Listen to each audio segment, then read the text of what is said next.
Now it is a great pleasure to me to introduce a young person but old friend of Serbia, Michel COLLON, a journalist, writer and historian from Belgium, who will address our conference on on wars for recolonization and war propaganda. Mr. Michel COLLON from Brussels.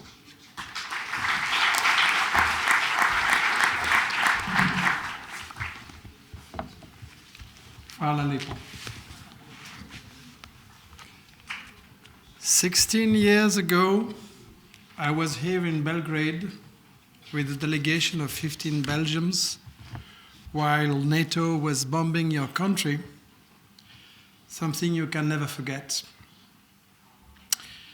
And actually, we all knew, and I wrote, that your country was bombed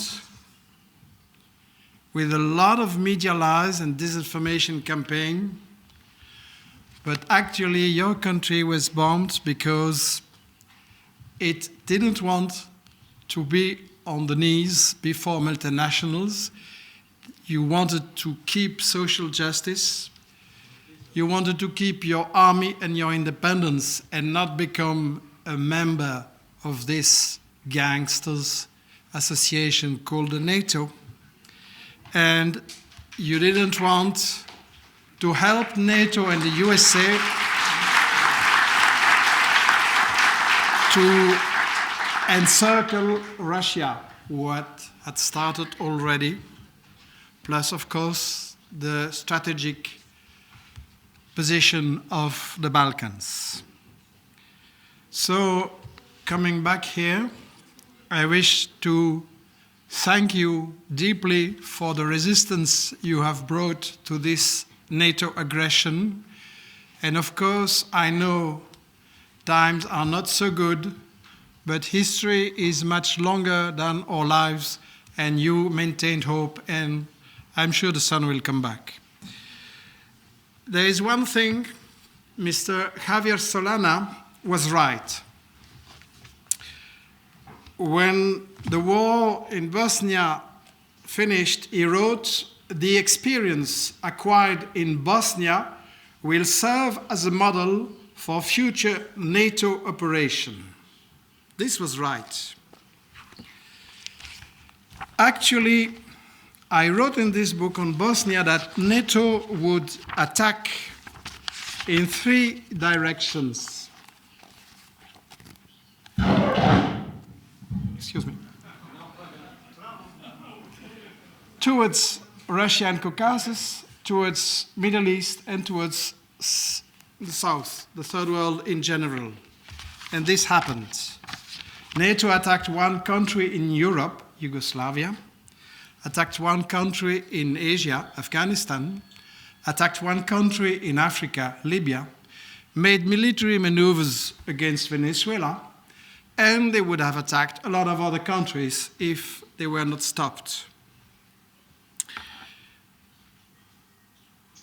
This, Solana was right, exploitation for the NATO as the cop of the world, the cop of the multinationals. Another method was used, hidden coup d'etat with so-called NGOs, and this country suffered a lot also from that. And this technique has been exported to in many other countries where have been destroyed after that. Actually, this war and the war against Iraq was the first chapter of a war of recolonization of the world. United States, a declining economic power, is engaged in a global undeclared war to maintain its supremacy. And this means, as Brzezinski explained, to maintain the vassals in a dominated position, maintain Russia, maintain China, maintain all the countries on the south under the domination of the empire. And for this, goal, United States employs systematically, well, you know the meaning of that word, balkanization. This is the key method. Brzezinski, the key strategist in Washington, said once, we need to divide Russia in three. And of course, you imagine that the oil and the gas would not be in the same place, in the same part as Moscow. And this happens because United States is a bankrupt economy, and it can survive only by plundering, which means war. In 2001, Wesley Clark, sorry for mentioning this gangster, Wesley Clark visited somebody in the Pentagon. He was just retired, and he mentioned later a discussion with somebody in the Pentagon.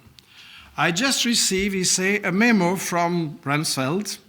We, the United States, are going to take 7 countries in 5 years, starting with Iraq, then Syria, Lebanon, Libya, Somalia, Sudan, and finally Iran. 7 countries, 5 years. Of course, there was resistance, but this shows the goals and the methods. And because United States are in decline economically and also politically and militarily, although all appearance, this means they need to use the strategy of chaos, as we gave a title for one of our recent books, applying the African proverb, what you cannot control, destroy it. And this method is applied in many, many countries now in the world. And for that, of course, you need to use clash of civilization. Living in Brussels, you can imagine that I'm now hearing a lot of speeches of hate from all sides, but the key question is, my government and the media want, with these speeches, to hide their economic and the failure of their economic and social policy.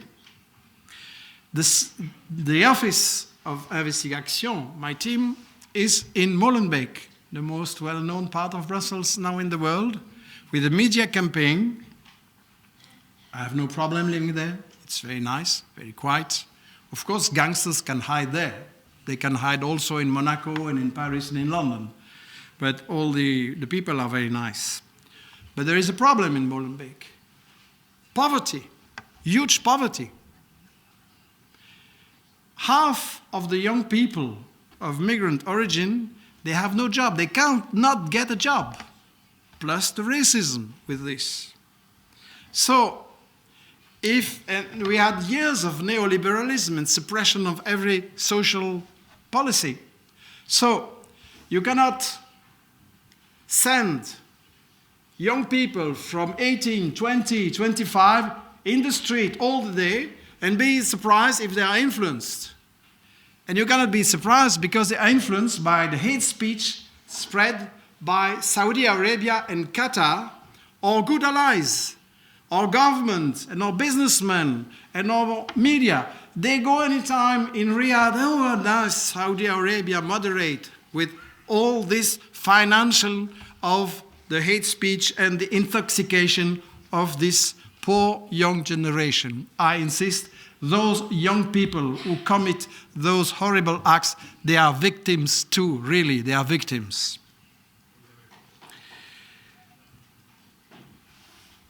Actually, in my last book, Am I or Am I Not Charlie? Reflections on War, Terror, Islam and Liberty of Expression, I tried to explain to my people, because it's forbidden to speak about this in our media,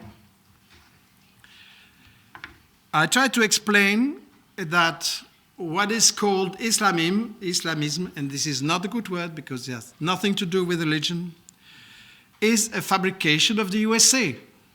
This is a fabrication with the help of Saudi Arabia and Qatar, but the plan is a CIA plan. And I showed first it starts with Brzezinski again, organizing the Bin Laden operation to overthrow the government in Afghanistan, to attract Soviet Union in that time in a war. And Brzezinski recognized it 20 years later. And he was very proud to have done that. And the journalist told him, yes, but you gave power to Islamists. Oh, no, not a big problem. 3 years before September 11. Okay, Brzezinski. So this was used against Afghanistan, and then in Bosnia, and then in Kosovo, and then in Caucasus, and then in Libya, where I was too, again, under the bombs of NATO, and I saw the same thing that happened here. Hospitals attacked, children on the ground, people bombarded by humanitarian missiles of the NATO with the taxes of French citizens, Belgian citizens, British citizens, and with the help of our media. This happened in Libya, this happened against in Syria. So I'm calling this the Operation Bin Laden bis, because it is the United States, they do not dare to send their soldiers anymore on the ground. With Vietnam, they have learned. With Iraq and Afghanistan, Bush took a little bit more time to learn, but they have learned also. And so they don't dare. So they need another army. And they recruit these young, desperate guys as an army, a substitution army, and so on. So I think we should absolutely need, on the model of the Russell Tribunal, a public commission of investigation about the links between United States and terrorism, because the opinion in the West doesn't know.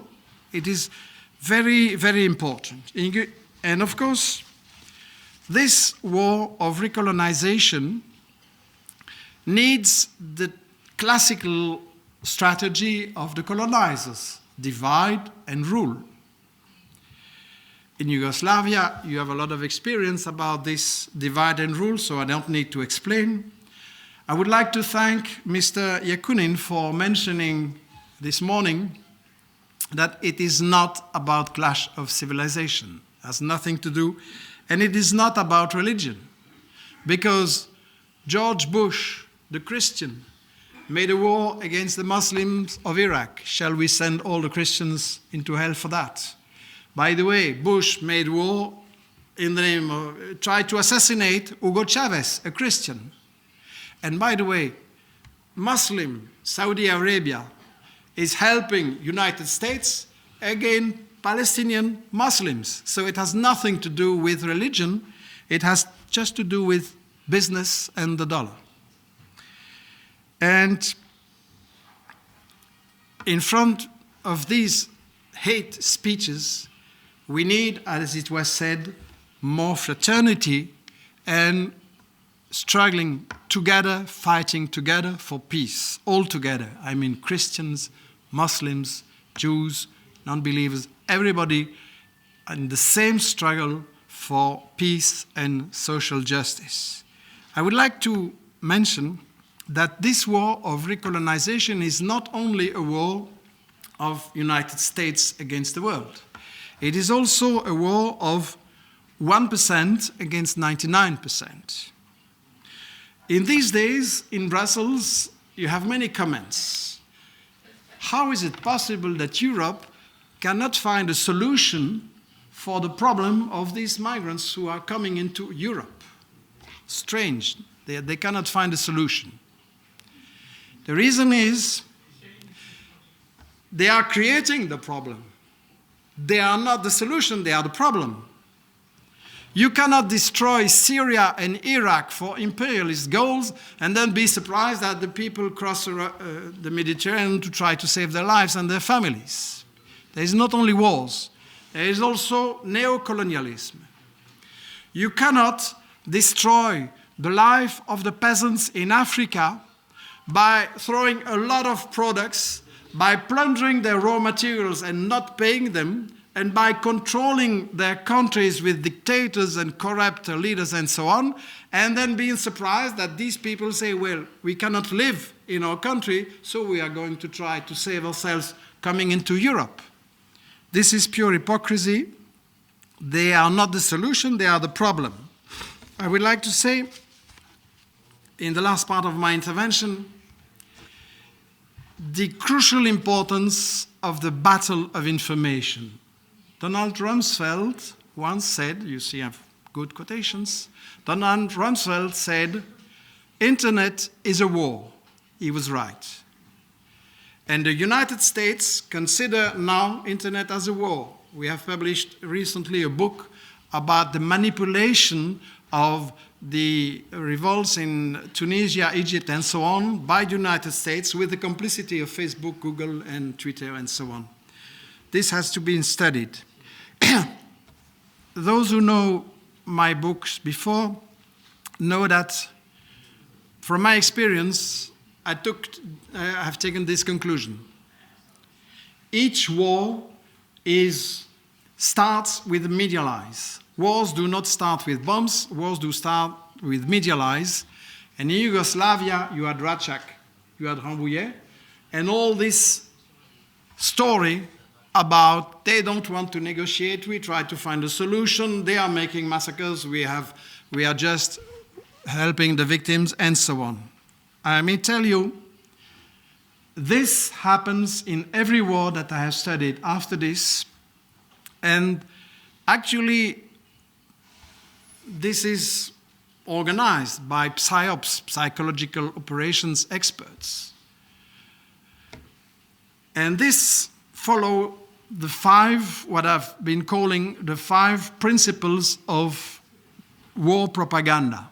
If you are the president of the United States or France or Great Britain, there is one thing you may not say about the war, it's the truth.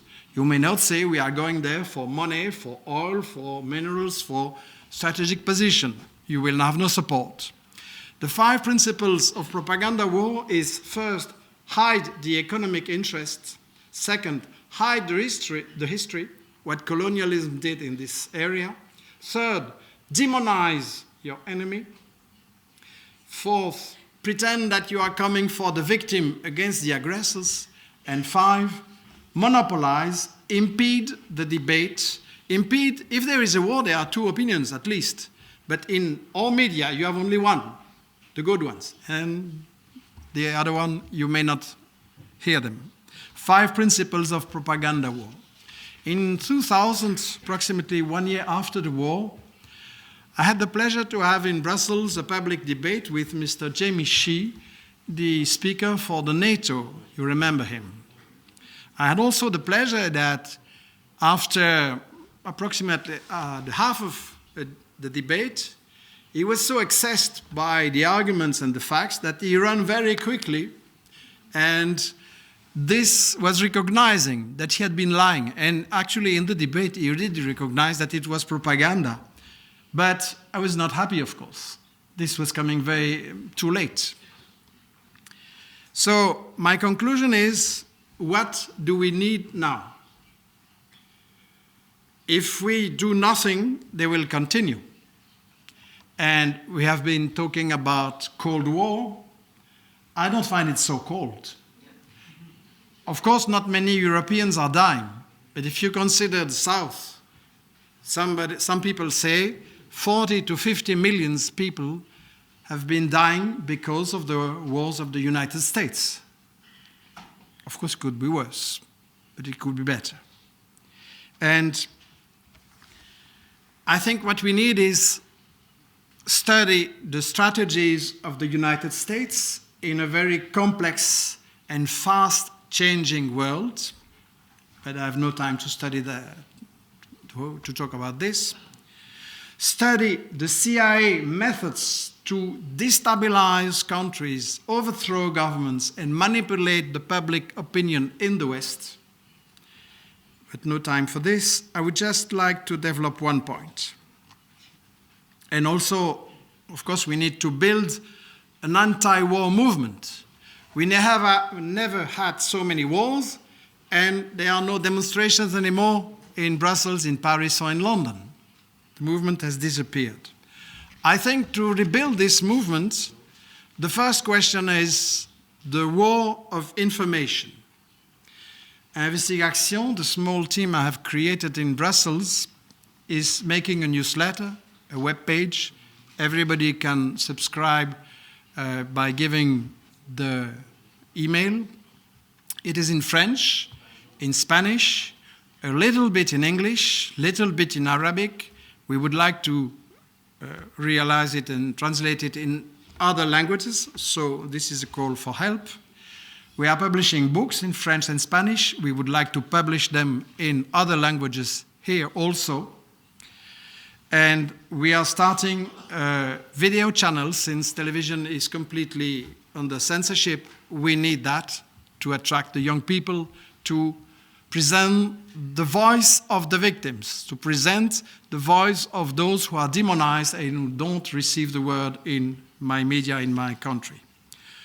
To realize this, I think we need more coordination. And I would like really to build a network here that can be in relation with us and help spread information about, excuse me, I'm still calling this Yugoslavia, to bring information about your country in the West, because nobody knows the truth about that.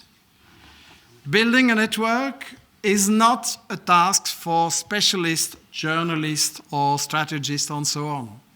This is the work of every citizen.